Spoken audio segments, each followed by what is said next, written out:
Corinne. I loved your last two videos. In the first one, it was so great to get to see so much of where you live now, and it made me feel more than ever that I can't wait to visit you there someday and actually be in that beautiful building. Also, in that one, your voice was weirdly calming. I don't know if you did that on purpose, but me and my mom both felt very relaxed after watching it. Your second video is also amazing. I love how it explored the ability of art and creativity to transport you somewhere different, and you were the sweetest in the whole entire world to make my punishment relaxation. I slept a lot, and I watched the first two Twilight movies with some friends, so hopefully that counts for your criteria. Today I'd love to talk about life paths. To start, I wanted to tell you about an amazing project that the New York Times Gender Letter recently did. It's called This Is 18, and they had young women photographers document with pictures and stories the lives of 18-year-old girls around the world. It's really awesome, and you should definitely read the whole thing. To complement this project, at the edit we were asked about how we felt at age 18, and this got me thinking. I realized that at that age I was mostly preoccupied with graduating high school and entering my first year of college. Throughout that year there was this strange dichotomy of infinite possibilities and strangling limitations. On one hand, there were more opportunities and bigger choices than ever before in my life. The quantity of majors, jobs, clubs, social activities, etc. was staggering. It seemed as if I could fashion my life into any number of drastically different or subtly varied forms. However, I was acutely aware that the decisions that I made then would likely affect me for the rest of my adult life. That's really scary.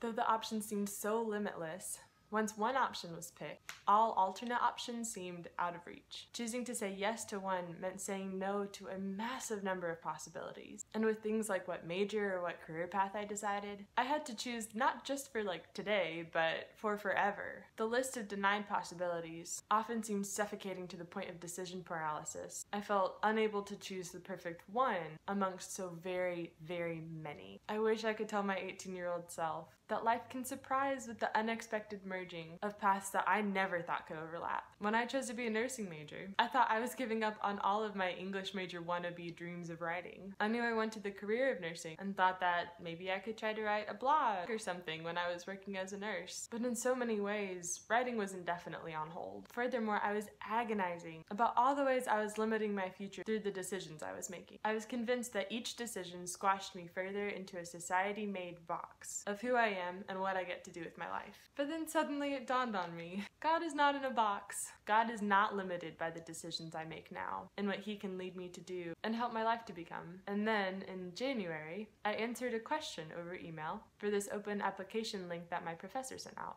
And now I get to write for the New York Times edit newsletter. And I'm not even fully in nursing school yet, like I know you discovered through YWAM, Scotland, and Cyprus. God can blow your mind completely with where you end up. This turn of events for both of us has surpassed my wildest dreams. I'm honestly still in shock. But God had it all in the works while I was agonizing about my life choices and my major. And while you were looking at colleges, life is crazy. And with God, we are capable of so much more than just a box. I hope something I said today made you think. Psych! Actually, just kidding. I have a little bonus round for you. You see, if you don't believe me about not having to be squashed into a societal box, here are some ridiculous and very non-box-like careers that people have. First is a professional bridesmaid. Apparently, they are hired to do the behind-the-scenes work that is usually stressful to the bride and her bridesmaids, like shopping for dresses, planning the bridal shower and bachelorette party, taking care of invitations, managing guest lists. I sure didn't know that existed. Also, testing video games and water slides is a thing. Not together, unfortunately, like those are two separate jobs, but still. There's also Paleoscatologists. They are paleontologists, or people who study fossils, who specialize in the world of fossilized poop, which is called coprolite. I hope I'm pronouncing that right, which is actually Greek for dung and stone. Also, animal chiropractors and acupuncturists exist. Animal chiropractors even have the American Veterinary Chiropractic Association, the certifying body for trained doctors of chiropractics, specializing in the misaligned spines of cats, dogs, and horses. Believe it or not, the association has certified more than 1,100 people in this field since 1989, at least according to the internet. There are actually tons of other really unique jobs out there, and while God may not call you to do a job as wacky as one of these, He can definitely do far more adventurous things with your life than you could ever anticipate. Now for real this time, I hope something I said made you think. Bye! They're paleontologists, or people who study dinosaurs. Actually, we'll go and check that definition because I don't actually know. Pretty sure it's... I just don't want to sound stupid on YouTube. That's all I want. I'm going to Google it. Paleontology, let's find out.